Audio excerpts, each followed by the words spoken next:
Arvoisat kuulijat, Euroopassa ja Ukrainassa käydään tällä hetkellä sotaa.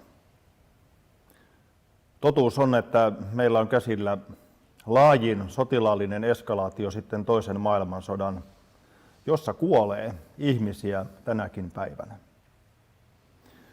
Kovin dramaattiselta saattaa kuulostaa, mutta tämä on se maailma, missä tällä hetkellä elämme. Ja täytyy myös muistaa, että meidän Suomen turvallisuusympäristö ja meidän suomalaisten turvallisuuden tunne on muuttunut lyhyessä ajassa hyvin merkittävällä tavalla.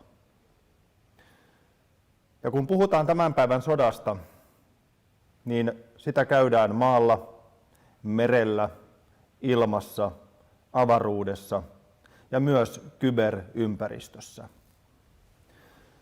Tässä kyberympäristössä on niin sanotusti 3 kerrosta. On fyysinen kerros, jossa puhutaan maa- ja merikaapeleista, fyysisistä kaapeleista, jossa data liikkuu.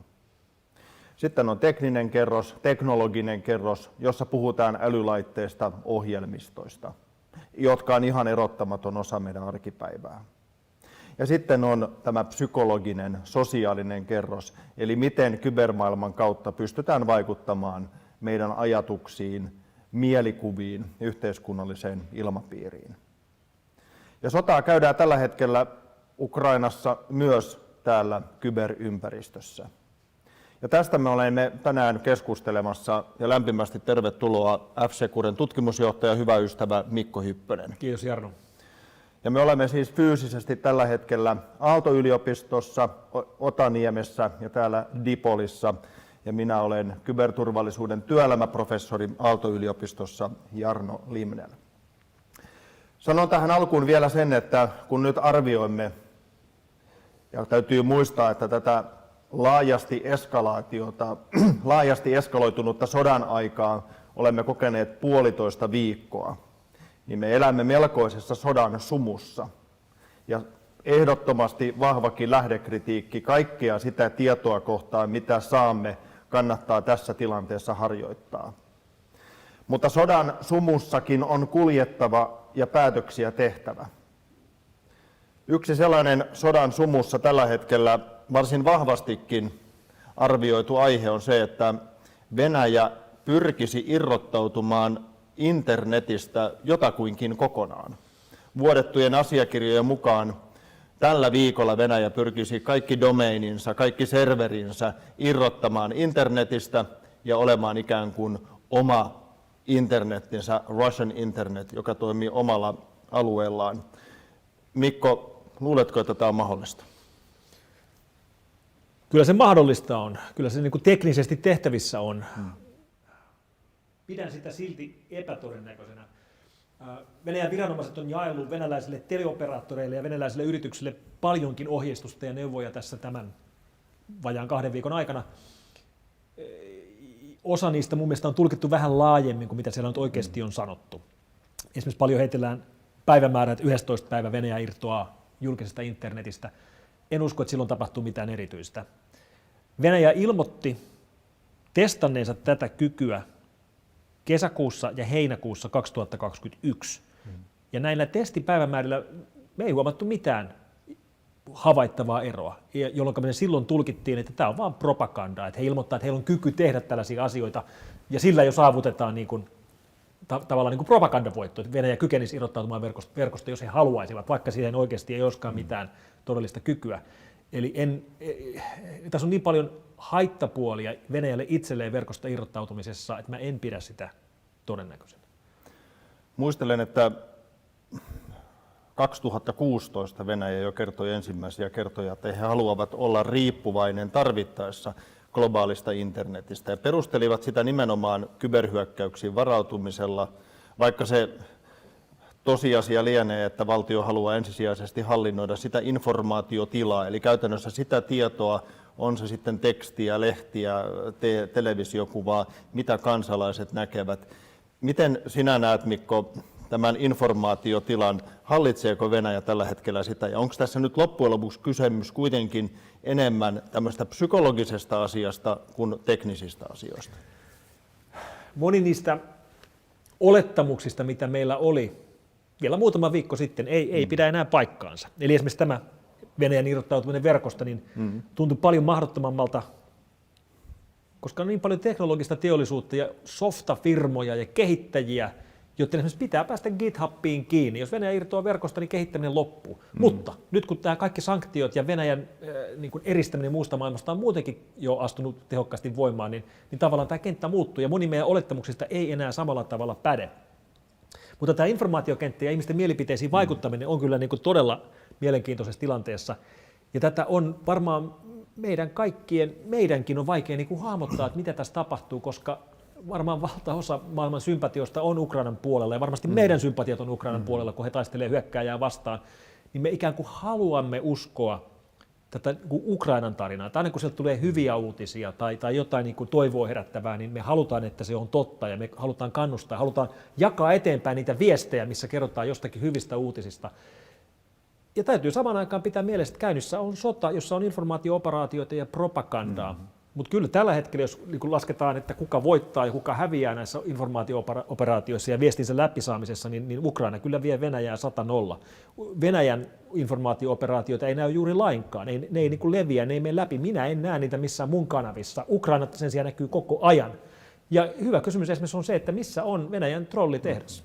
Pietarin trollitehdas. Niin, onko näkynyt mitään? Mä en ole nähnyt mitään sieltä. Eli me ollaan Mikko sun kanssa samaa mieltä siitä, että ainakin toistaiseksi ja tässä sodan sumussa niin kaikkein merkittävimmät kyberkamppailut on itse asiassa käyty ihmisten mielistä. Siis ajatuksista, mielikuvista, siitä propagandasta. Mutta sitten täytyy sanoa, että etukäteisarvioissa niin aika monikin asiantuntija itse asiassa ajatteli aika toisella tavalla. Kun muistetaan, että kun Venäjä valloitti Krimin, niin ensimmäisiä kohteita, mitä he tekivät, olivat datakaapelien katkaiseminen, jotta data ei liiku Krimin ja emä-Ukrainan välillä, tai muun Ukrainan välillä. Nyt odotettiin sitä, kun on nähty tässä NotPetyaa muun muassa viime vuosina, jolla oli kymmenien miljardien vaikutukset globaalisti. Ollaan nähty tietojärjestelmähyökkäyksiä, haittaohjelmahyökkäyksiä ukrainalaisiin sähkön tuotantolaitoksiin viime vuosien aikana, niin odoteltiin ehkä nyt tässä, että kun Venäjä käynnistää tämän suuren sotilaallisen eskalaation, niin tämmöinen tietynlainen digitaalinen tulivalmistelu kriittiseen infrastruktuuriin Ukrainan muun muassa sähkö- ja finanssimaailmaa kohtaan toteutuisi, mutta semmoista me ei olla nähty. Miksi, Mikko? Mun analyysin mukaan pääsyy on se, että Ukraina on Euroopan paras maa puolustautumaan kyberhyökkäyksiä vastaan. Ja se syy on aika kovasti. No se on syy on ilmiselvä. Ajatellaan vaikka puolustautumista täällä meillä Suomessa. Pannaan resursseja, pannaan rahaa, kehitetään kaiken näköistä suojautumista. Samaa tehdään Ruotsissa tai Saksassa tai Ranskassa. Me puolustaudutaan teoreettisia skenaarioita vastaan. Me mietitään, että minkälaisia hyökkäyksiä voisi tulla ja mitähän me sitten tehtäisiin. Ukraina on 7 vuotta puolustautunut käytännössä oikeita hyökkäyksiä vastaan. Se on, kun ajatellaan tätä, että ekspertti syntyy treenaamisen kautta, niin siellä nämä ekspertit on olemassa. Ja kyllä Ukrainalla on paljon ongelmia oman kyberpuolustautumisensa rakentamisessa. Ehkä kaikkein tärkeimpänä se, että se on kuitenkin verrattain köyhä maa, verrattuna nyt Länsi-Euroopan tai vaikka Suomen taloudelliseen tilanteeseen. Ja siellä on paljon vanhoja järjestelmiä, legacy-ympäristöjä, vaikka nyt Windows XP ja Windows 7 edelleen käytössä viranomaisten järjestelmissä, mikä on tosi vaikeaa suojauksen kannalta. Mutta siis tämä käytännön kokemus vuosien ajalta niiden ihan oikeiden Venäjän ja Valko-Venäjän valtiollisten hyökkäysten tunnistamisessa ja blokkaamisessa on ehkä ollut se yksi tekijä tässä. Ja mun mielestä on myöskin tärkeää, nyt kun me puhutaan kybersodasta tässä, tärkeää alleviivata sitä, että tämä on ihan totta. Siellä on nähty todella niin kuin merkittäviä hyökkäyksiä, mutta kyllä ne kalpenee tämän reaalimaailman hyökkäysten rinnalla. Että meidän ei pidä niin kuin millään tavalla liioitella tai niin kuin alleviivata, että siellä näillä kyberhyökkäyksillä olisi ollut kovin merkittävä osuus, koska siellä oikeasti lentää risteilyohjuksia asutuskeskuksiin, ja niillä on niin kuin totta kai hirveän paljon isompi merkitys juuri nyt kuin millään, mitä kyberissä pystyisi edes teoriassa tekemään.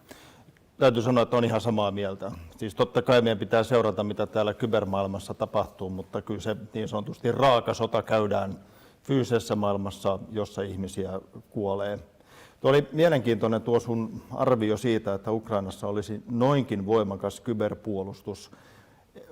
Mulla tulee kyllä itsellään mieleen, että aika paljonhan tässä ihan julkisestikin Yhdysvallat, Iso-Britannia ja monet muut ovat jo pidempään todenneet, että he haluavat moninkin tavoin tukea Ukrainan kyberpuolustusta. Eli voisi ajatella, että silläkin on oma merkityksensä. Tai vaikka sellainen globaali yhtiö kuin Microsoft julkisesti tukee ja auttaa Ukrainaa ja kertoo esimerkiksi siitä, että julkisesti, ja taas muistaen sodan sumu, että siinä vaiheessa, kun Venäjän suuri fyysinen hyökkäys oli lähdössä liikkeelle, niin siellä oli monenkinlaista aktiviteettia Ukrainan verkossa, mutta Microsoft kertoi, että he pystyivät havainnoimaan ja eliminoimaan sitä. Mutta yksi selityshän on toisaalta myöskin, täytyy muistaa se, että kun puhutaan sotilaallisista kyvyistä myös kybermaailmassa, niin se on kyky ja tahto. Ja nythän saattaa olla toki vielä niin, että Venäjällä tätä kykyä on lamauttaa haittaohjelmilla tiettyjä kriittisiä infrastruktuurin alueita Ukrainassa, mutta tahtoa ei vielä ole löytynyt. Joo. Luuletko, että tämä voisi olla mahdollista? Että jos tahtoa olisi, niin siinä vaiheessa sitten siirrytään tähän niin sanotusti raaempiin hyökkäyksiin. Joo, kyllä Venäjällä vielä niin kuin on hyökkäysvälineitä hihoissa odottamassa sekä kyberissä että reaalimaailmassa. Samaa mieltä. Ja se on täsmälleen totta, että se Ukrainan puolustautumiskyky ei tule pelkästään heidän omista resursseistaan, vaan heidän verkostostaan, heidän yhteistyökumppaneistaan. Tämä lienee Suomessakin hyvä ajatella. Se on juuri näin. Me kriisitilanteessa tarvitaan kavereita auttamaan meitä. Ukrainalla on paljon ystäviä maailmalta, ja tämä on hyvä esimerkki siitä, että niin kuin NATO-maat tai vaikka Yhdysvallat ei halua eskaloida kriisiä, ei voi osallistua aktiivisiin sotatoimiin, mutta voi kyllä tarjota vaikkapa kyberissä paljon osaamista, paljon neuvontaa, paljon resursseja. Sekä Yhdysvallat maana että sitten yhdysvaltalaiset yritykset, kuten Microsoft, mikä mainittiin, joka siellä on paljon tehnyt. Ja tämä tämmöinen niin kuin verkkomaailman niin kuin vaikeampi jäljitettävyys johtaa myöskin siihen, että voidaan niin kuin spekuloida, että jos Yhdysvallat esimerkiksi tai NATO ei halua osallistua aktiiviseen kriisiin, niin tämä kybersodan sumu avaa kyllä mahdollisuuksia länsimaille toimia Venäjää vastaan verkon kautta, koska siellä tapahtuu juuri nyt niin paljon kaikkea muutakin. Kaikki nämä aktivistien ja anonymous-ryhmien hyökkäykset venäläisiin kohteisiin tarkoittaa, että sinne sekaan, ainakin teoriassa, voi ihan hyvin mennä sitten länsimaisia valtiollisia toimijoita ja esiintyä tämmöisenä aktivistiryhmänä. Ja Venäjän voi olla hyvin vaikea todistaa, että nyt heidän vaikkapa puolustusjärjestelmiin kohdistautunut hyökkäys, että oliko tämä nyt NSA vai oliko tämä joku anonymous. Sodan sumu laajenee myös sinne kyberiin. No juuri näin. Ja nyt jos menee esimerkiksi Fight for Ukraine-sivustolle, niin siellä on itse asiassa aika yksityiskohtaisetkin ohjeet siitä, että miten pääset fyysiselle taistelurintamalle Ukrainaan taistelemaan ja tukemaan Ukrainan puolustustaistelua Venäjää vastaan.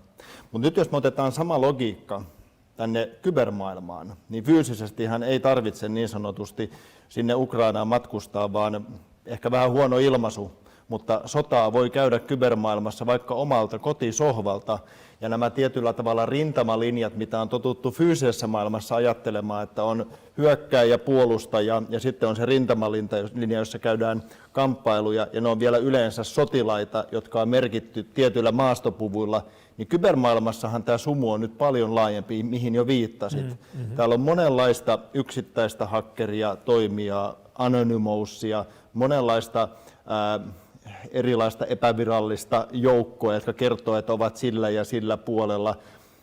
Onko tämä semmoinen, että tässä nämä ikään kuin rintamalinjat on tietyllä tavalla liiankin sumuiset, eli jokainen voi tietyllä tavalla vähän liiankin paljon osallistua, johon sitten niin kuin mainitsit, onhan se hyvin poikkeuksellista, että esimerkiksi Ukrainan digiministeri kutsuu julkisesti kaikki maailman tietokoneekspertit kamppailemaan Venäjää vastaan, antaa vielä 31 kohdan listan, että hyökätkää näihin, ja sitten vielä sosiaalisessa mediassa pyytää kertomaan, jos tiedätte jotain bugeja tai aukkoja Venäjän järjestelmissä, kertokaa, jotta me voidaan niihin hyökätä, niin onhan tämä nyt aika uudenlainen tilanne, vai mitä sä ajattelet, Mikko? Joo, tätä en odottanut.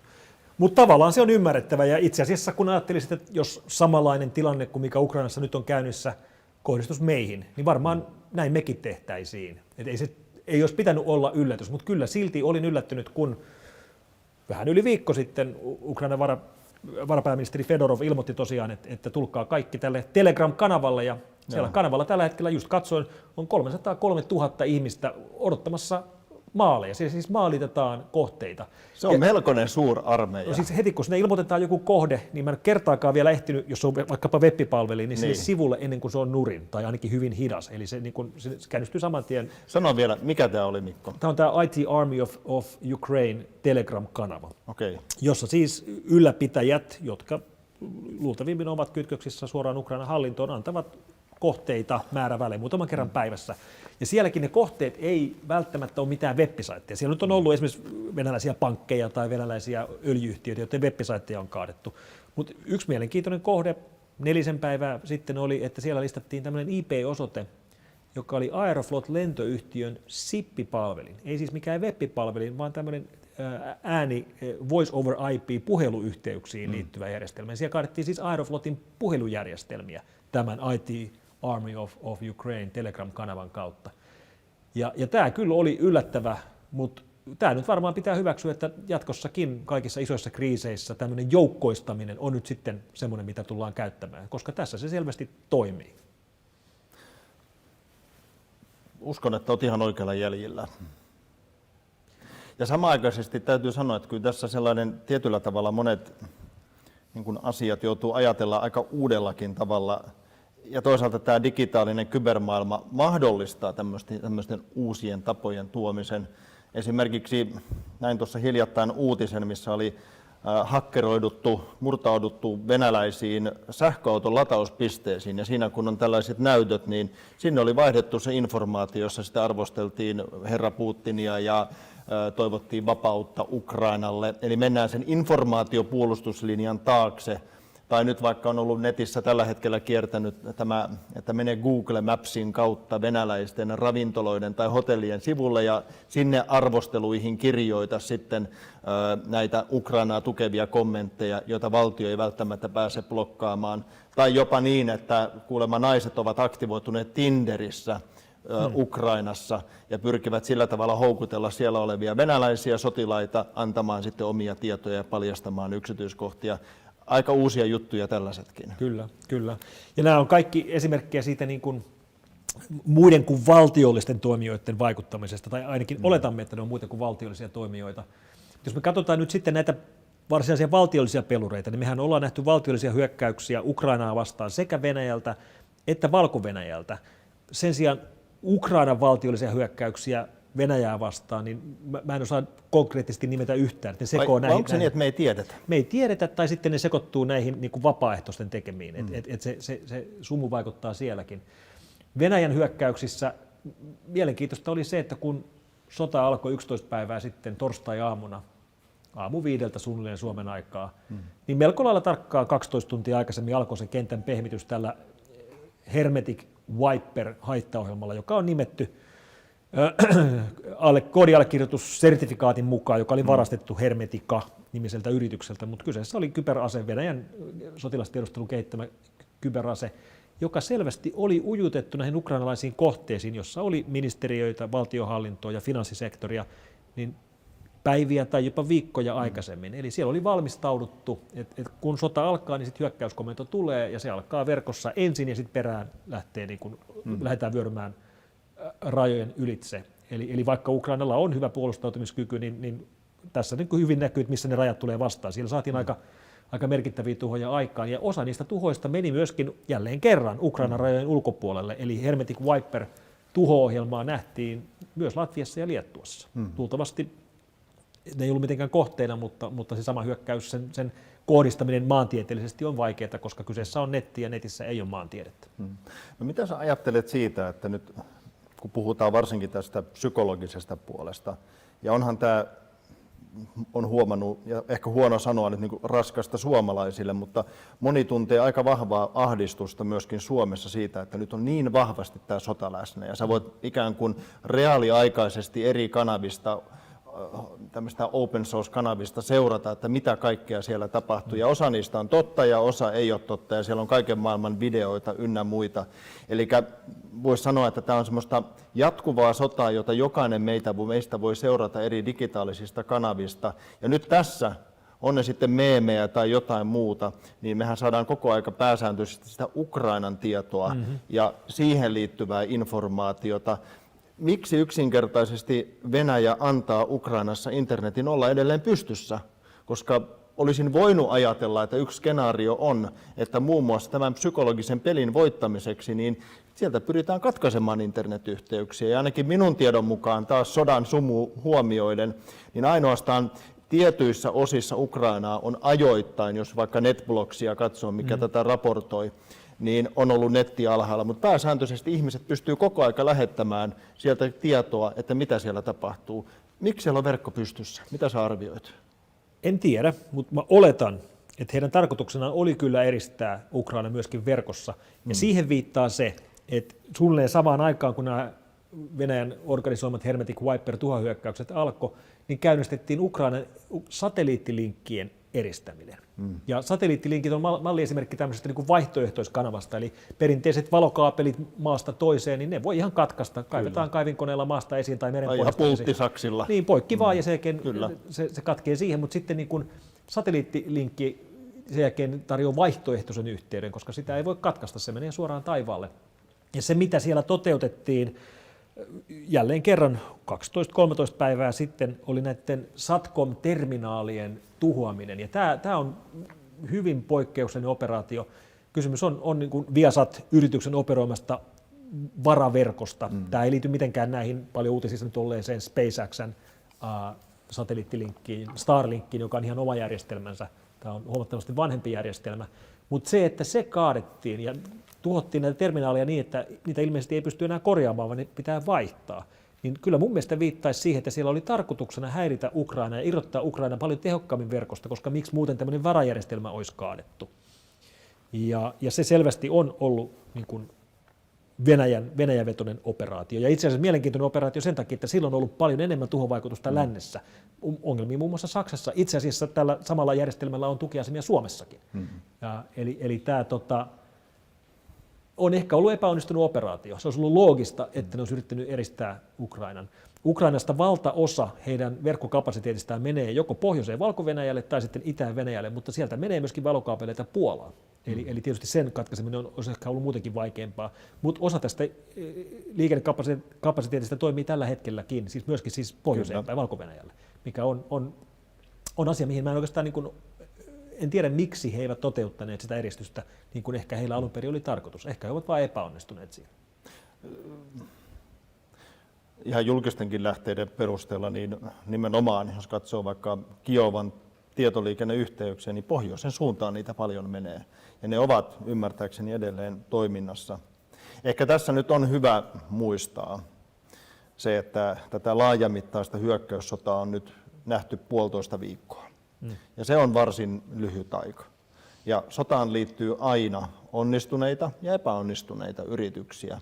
Ja nyt ehkä kun Suomessakin jonkin verran kuulee tällaisia Venäjän fyysisen ja kybermaailman kyvykkyyksiä aliarvioivia arvioita, niin ehkä niissä kannattaa nyt vielä olla aika maltillinen, koska sen verran vähän aikaa ollaan tätä vasta toimintaa nähty.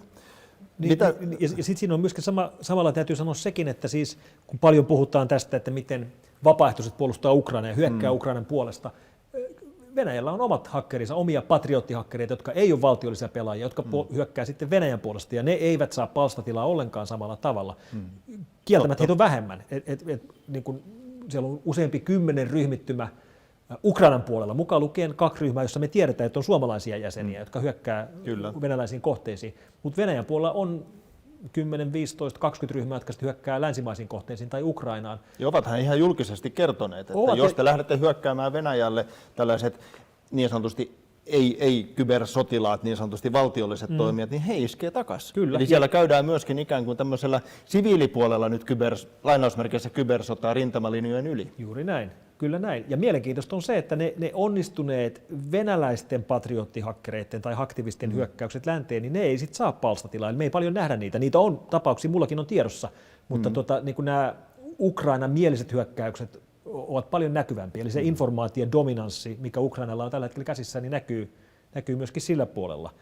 Ja sitten mielenkiintoista on ollut se, että näitä niin kuin venäläisiä kyberrikollisjengejä, joiden niin kuin perinteinen motiivi on ollut pelkästään rahanteko, niin siellä nyt sitten on ollut liikehdintää tukemaan isänmaata. Kyllä. Eli siellä tärkeimpinä liikehdintänä on ollut ryhmät Konti ja Trickbot ja Lockbit, ja nämä on kaikki lunnastrojalaisjengejä. Venäläisiä jengejä, jotka on toiminut vuosien ajan, kohdistaneet hyökkäyksensä ympäri maailmaa, tyypillisesti Venäjän ulkopuolelle, että paikallinen poliisi ei kauheasti kiinnostu heidän toiminnastaan. Heillä on ollut jonkinnäköisiä linkkejä Venäjän valtion tai valtiollisiin toimijoihin, mutta nyt kun kriisi kärjistyi, niin nämä kaikki ryhmät ensiksi ilmoitti, että he tulevat tukemaan Venäjän näissä hyökkäyksissä, ja sen jälkeen lähti tapahtumaan sekä Konti että Trickbot rikollisryhmien sisältä lähtivät vuotajat vuotamaan tietoja muista ryhmän jäsenistä, eli siis joko ukrainalaisia tai ukrainan mielisiä ryhmän jäseniä, joista muut eivät tienneet, että he on Ukrainan kannalla, niin lähtivät polttamaan muita ryhmän jäseniä. Ja tämähän nyt on niin kuin aika katastrofaalinen tilanne tämmöiselle rikollisjengille. Siellä on muun muassa Trickbot-ryhmän jäsenien valokuvia ja reaalimaailman nimiä pantu nettiin viimeisen viikon aikana.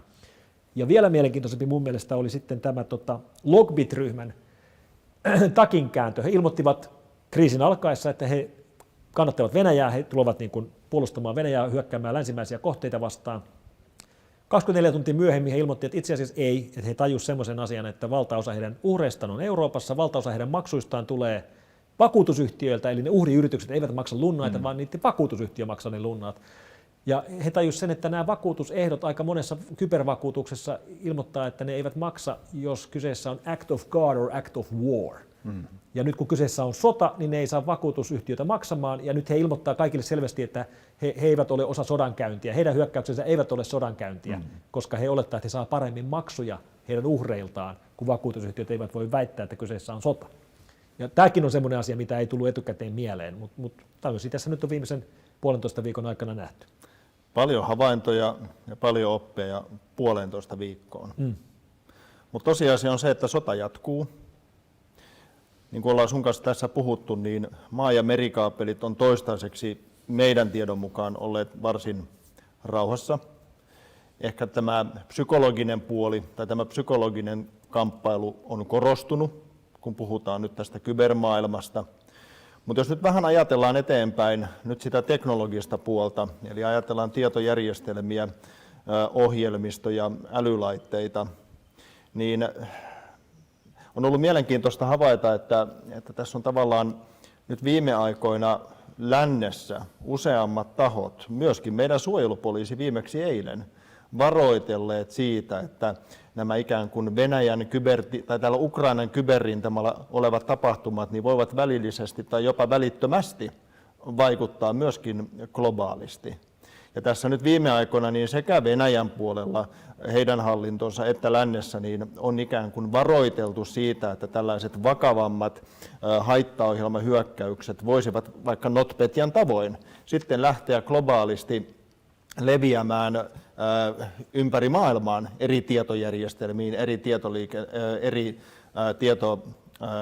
eri ohjelmistoihin. Ja nyt jos ajatellaan, niin tässähän on se iso fyysisen ja digitaalisen maailman ero, että jos pommitat talon Ukrainassa, niin se vaikutus näkyy välittömästi, mutta se on siellä. Mutta jos siellä käynnistät voimakkaan haittaohjelmahyökkäyksen, kyberhyökkäyksen, niin vaikutukset voi näkyä siitä, että meillä Suomessa tietyt tietojärjestelmät ei toimi. Onko tämä riski sun mielestä ihan todellinen? Se on todellinen sekä välillisesti että suoraan. Ukraina on maa, joka on täynnä huipputeknisiä yliopistoja, huippukoodareita, huippuosaajia. Sieltä viedään paljon teknologiaa ja tehdään paljon ohjelmistoalihankintaa. Suomessakin on käytössä paljon ohjelmistoja, joita on kehitetty Ukrainassa tai on yritysten niin kuin ulkoistettuja osaamiskeskuksia Ukrainassa. Että se niin kuin tämmöinen välillinen vaikutus näkyy ihan suoraan, kun yhtäkkiä toimitaan maassa, joka käy sotaa. Sitten toinen on nämä konkreettiset hyökkäykset Ukrainaa vastaan, jotka voivat levitä Ukrainan rajojen ulkopuolelle joko vahingossa tai tarkoituksella. Ja tämä NotPetya, jonka mainitsit, on oikein hyvä esimerkki, mutta siinäkin on aika yleinen väärinymmärrys siitä, että mitä oikeasti tapahtui. NotPetya oli siis 2017 nähty hyökkäys, joka oli Venäjän valtion kyberase, tarkoituksenaan tuhota järjestelmiä Ukrainassa, jolla oli hyvin tehokas peitetarina. Eli se väitti olevansa lunnastrojalainen. Kun se saapui Windows-koneisiin, niin se tuhosi kaikki tiedot, ja sitten peitetarinana näytti lunnasvaatimuksen näytöllä, että maksan bitcoinia, niin saat tietosi takaisin. No vaikka kuinka maksoit, niin mitään tietoja ei koskaan tullut takaisin. Siinä ei ollut edes toiminnallisuutta, jolla se olisi voinut edes teoriassa palauttaa niitä tietoja. Eli se oli pelkästään vain niin kuin peitetarina, jolla yritettiin pelata aikaa. Ja tässä on kaksi mielenkiintoista asiaa. Ensinnäkin se, että jos oletetaan noin niin kuin ajatusleikkinä, että Suomeen kohdistuisi tämän tyyppinen hyökkäys, eli joku vieras valtio, vaikkapa nyt Venäjä, kohdistaisi Suomeen hyökkäyksen, joka tuhoisi merkittävästi järjestelmiä nimenomaan Suomessa, mutta se näyttäisikin lunnastrojalaiselta. Niin mikä viranomainen Suomessa vastaisi? Kuka lähtisi tutkimaan? Miten tämä homma etenisi? Kuinka nopeasti meillä ymmärrettäisiin, että tämä oikeasti muuten olikin kyberase? Tämä ei olekaan niin kuin rikollinen touhu. Tämä asia ei kuulukaan poliisille, vaan tämä kuuluukin armeijalle. Eli tämä on niin kuin aika vaikea asetelma. Ja toinen tärkeä tekijä NotPetya liittyen on se, että kun se Suomessakin päätyi otsikoihin 2017 lähinnä sitä kautta, että kohteet lännessä kärsivät tuhoja. Tunnetuimpana tapaukset Maersk ja Merck, eli tanskalainen ja yhdysvaltalainen jättimäisen laaja pörssiyritys. Molemmat raportoi satojen miljoonien eurojen tappioita. Niin pidettiin aika yleisesti tämmöistä mielikuvaa totena, että tämä oli vaan niin kuin vahingossa levisi näihin länsimaisiin yrityksiin, koska heillä sattuu olemaan konttoreita Ukrainassa. Se ei mennyt näin. Kun NotPetya saastutti uuden verkon, niin se ei lähtenyt tekemään tuhoja ennen kuin se otti yhteyttä takaisin tämmöiseen palvelimeen, jossa operaattori hyväksyy, että kyllä, tuhotaan tämäkin verkko. Eli Maersk ei menettänyt konttisatamiensa tietojärjestelmiä sen takia, että se olisi vahingossa levinnyt sinne. Maerskin tietojärjestelmät tuhottiin tarkoituksella, ja se viesti oli siis se, että länsimaiset yritykset, älkää tehkö bisnestä Ukrainassa. Jos teette bisnestä Ukrainassa, niin teille käy huonosti. Tämä oli se, mitä siellä oikeasti tehtiin. Ei lähdetä nyt liikaa luomaan, Mikko, mitään uhkakuvia tai pelon kulttuuria, mutta jos nyt ajatellaan, ja nyt mennään näistä välillisistä jatkoista siihen jopa välittömiin iskuihin, että jos ajatellaan nyt taas tätä kyber- ja fyysisen maailman rajaa, niin esimerkiksi eihän Venäjä tällä hetkellä Ukrainassa hyökkää Yhdysvaltoja vastaan, koska Yhdysvallat on Atlantin tai Tyynen valtameren toisella puolella. Mutta jos esimerkiksi katsoo, miten herra Putin esimerkiksi eilen kertoi tästä vihamielisten maiden listasta, mihin Suomikin kuuluu, niin kybermaailmahan voisi olla sellainen, että täällä kun niitä fyysisen maailman rajoitteita ei ole, bitti liikkuu nopeammin kuin lyijy ja huomattavasti kauemmaksi, niin voisi jopa ajatella, että lähtisivät tekemään tällaisia kostoiskuja kybermaailman kautta, ja niin kuin sinäkin olet monen kertaa painottanut, saattaisivat sitten kiistää, koska se kiistäminen on huomattavasti helpompaa, niin onko tämä semmoinen skenaario, mitä sinun mielestä meidän kannattaa Suomessa ja lännessä varautua? No varmasti kannattaa varautua. Uskoisin, että juuri nyt akuutin sodan aikana Venäjällä on kädet täynnä töitä Ukrainassa. En usko, että juuri nyt tapahtuu mitään merkittävää kauheasti Ukrainan ulkopuolella, mutta ennen pitkää tämä asia kyllä tulee akuutimmaksi täällä. Ja tämmöiset niin kuin kyberkeinoin toteutetut kostoiskut maita vastaan, jotka tukivat Ukrainaa tässä kriisissä, niin tuntuu, että ei sekään ole mitenkään niin kuin liioittelua pelätä tällaisia, kun katsoo, että miten yllättäviä liikkeitä Venäjä tässä on tehnyt. Ja tämä koskettaa tosiaan niin kuin valtioita, jotka tukee Ukrainaa, Suomi mukaan lukien. Ja sitten samalla kannattaa myöskin huomioida se, että nämä tämmöiset aktivistit tai harrastelijat, yksityishenkilöt, jotka on mukana tässä kriisissä, joka on varsin ymmärrettävä. Ihmiset haluaa auttaa, jos he kokee, että he eivät voi auttaa reaalimaailmassa ja voivat auttaa verkkomaailmassa, niin osallistuvat sitä kautta. Kyllä. Tämmöiset henkilöt ottaa myöskin riskin. He rikkoo lakeja, useimmiten esimerkiksi rikkoo tietoliikenteen häirintää tai jotain haittaohjelmien käyttämistä tai jotain vastaavaa näissä hyökkäyksissä. Ja sitten he konkreettisesti hyökkäävät vieraan valtion järjestelmää vastaan kriisin aikana. Jos kiinni jäämisen riski tietysti on tosi pieni, mutta se on olemassa. Ja nämä on asioita, mitkä niin kuin, on tosi ymmärrettävää, että tämmöisiä täysin poikkeuksellisia asioita tapahtuu juuri nyt. Mutta mikä se pitkän tähtäimen seuraus näistä sitten on, niin kyllä se vähän mietityttää. Varmasti mietityttää monia. Ehkä tässä voi sanoa, että kybermaskitkin on nyt riisuttu ja siinä mielessä sota on armotonta.